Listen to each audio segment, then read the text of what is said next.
Kurdes, avec une population d'environ 35 millions d'habitants, forment aujourd'hui le plus grand peuple sans État. Au XVIe siècle, les Ottomans régnaient en maître dans la région du Proche-Orient. Les Perses, qui venaient de s'islamiser en adoptant le chiisme comme religion d'État, étaient leurs principaux rivaux. En 1514, ils venaient de perdre une guerre contre les Ottomans, à Sélidan, dans le nord-ouest de l'Iran. Alors, pour sécuriser ses frontières, Sélim Ier, le sultan ottoman, proposa aux Kurdes, qui se situaient au beau milieu des deux belligérants, de leur servir de rempart contre les Perses en échange de leur autonomie. Alors, sans avoir de réelles frontières définies, cet équilibre tint, bon an mal an, jusqu'au XXe siècle. Et seule la collecte des impôts et la levée des contingents armés en cas de nécessité étaient le tribut à payer.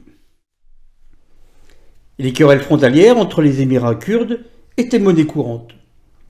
Chacun d'eux essayait de repousser ses propres frontières, d'autant que le contrôle de la route commerciale de la soie était un enjeu majeur.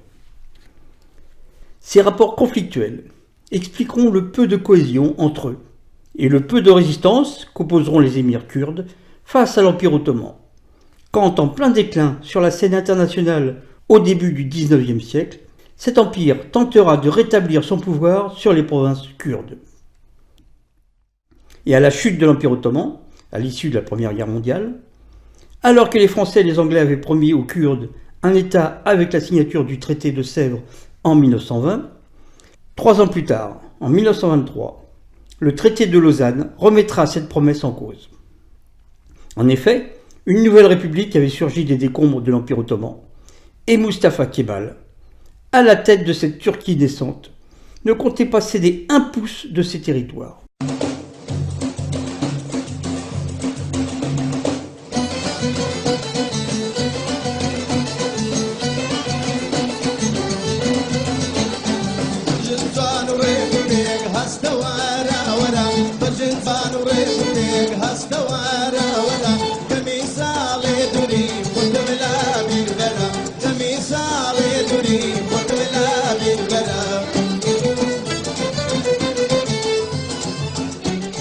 Les frontières, alors dessinées lors du traité de Sèvres, vont répartir les Kurdes sur 4 pays.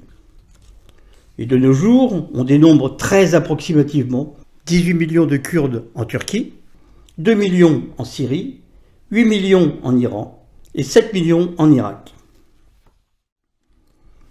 Nous voyons que depuis le XVIe siècle, une entité kurde a perduré jusqu'au XXe siècle. Elle était avant tout multiple car tribale. Et aujourd'hui, elle ne recouvre plus du tout la même réalité. Il s'agissait des tribus indépendantes de l'Est de l'Asie mineure, sédentarisées ou nomades, de confessions religieuses différentes, parlant le kurde, comprenant 4 dialectes différents. La seule frontière physique qui existait était celle qui séparait l'Empire ottoman de la Perse. Les Kurdes et les Arméniens étaient inclus dans les frontières de l'Empire ottoman. L'Arménie connaîtra ses frontières actuelles en 1918. Quoi qu'il en soit, l'organisation des communautés à la période ottomane était basée sur des critères avant tout confessionnels. Et cette distinction était très nette entre les Kurdes musulmans et les Arméniens chrétiens. La distinction du statut social est sans contexte le critère principal et définissait la conception de l'identité kurde. Ils se sont islamisés à partir du 7e siècle, 70% sont sunnites, les 30% restants se répartissent entre le chiisme, l'alévisme et le yézidisme. L'alévisme est une scission du chiisme, tandis que le yézidisme tire son origine du zoroastrisme. Nous le voyons, l'identité kurde est à dimension variable. La notion d'État apparaîtra seulement au XXe siècle.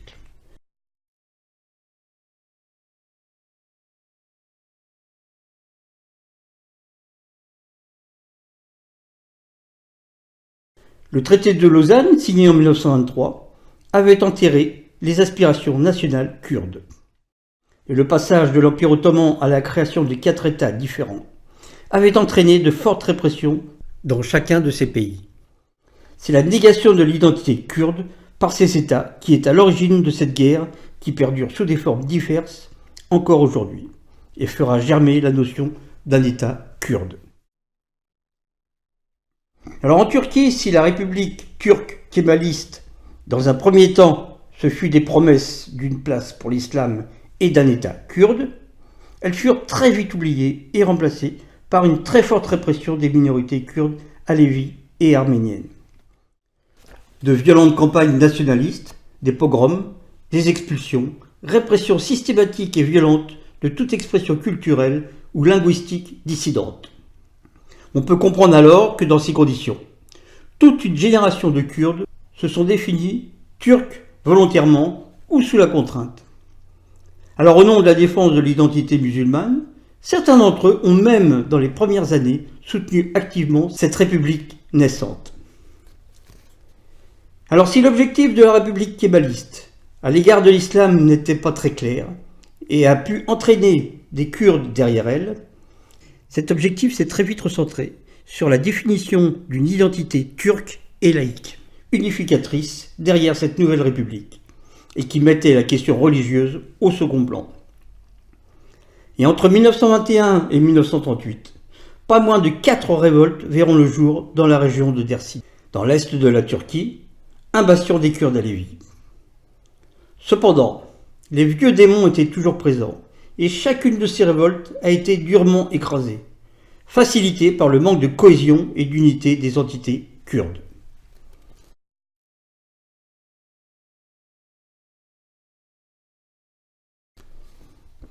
Donc c'est à partir des années 1970 que renaîtra la lutte pour l'indépendance kurde. En effet, le Parti des travailleurs du Kurdistan, le PKK, a été créé en 1978. Le PKK est né de la volonté d'un renforcement de la classe ouvrière qui entretenait un climat insurrectionnel avec la bourgeoisie et les islamistes et mettait en danger la classe des gouvernants. Les militants du PKK sont issus d'une nouvelle génération qui refuse la domination turque, qu'avaient accepté leurs parents en occupant les emplois de fonctionnaires, participant ainsi à la gestion administrative de la société turque. Leurs parents ont favorisé la tentative d'assimilation des Kurdes à la société turque, en interdisant à leurs enfants de parler leur propre langue. Toutefois, les femmes, en restant à la maison et continuant à parler kurde à leurs enfants, leur ont fait prendre conscience de cette double identité, kurde à la maison et turque à l'école. Ce phénomène a entretenu le terreau d'une identité kurde dans cette nouvelle génération. Jeunes et prolétaires, ils se voient comme la nouvelle force d'une révolution socialiste au Moyen-Orient. Le PKK se revendiquera marxiste-léniniste et prendra la lutte armée. Il est considéré comme une organisation terroriste par le pouvoir turc. En 1995, sous l'égide de Sakineh, les femmes créent à Dersim l'armée des femmes libres avec l'appui des camps d'entraînement militaires du PKK.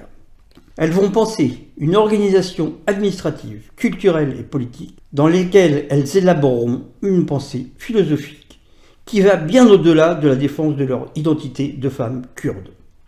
Une pensée internationaliste, écologiste, égalitaire et même libertaire intégreront leur discours. Dersim, berceau des Kurdes alévis, est la région où couvre la révolte kurde en Turquie. Et pour en comprendre les raisons, il faut revenir aux sources même de la culture kurde et particulièrement celle des Kurdes alévis.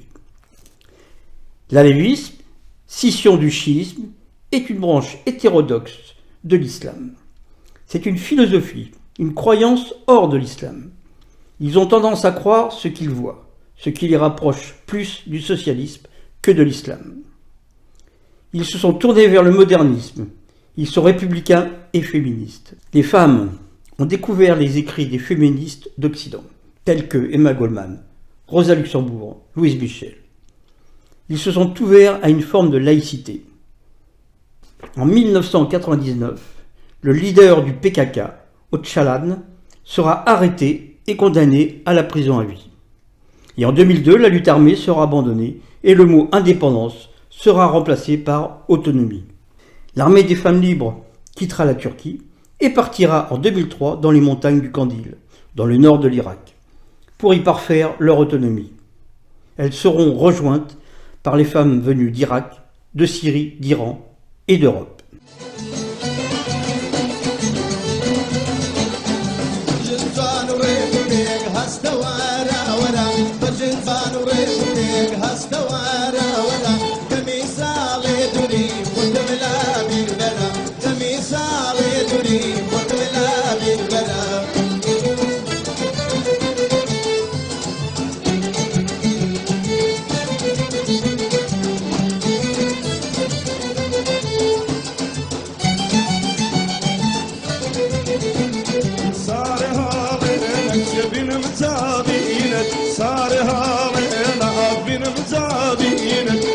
صار كم جيني من جمال صار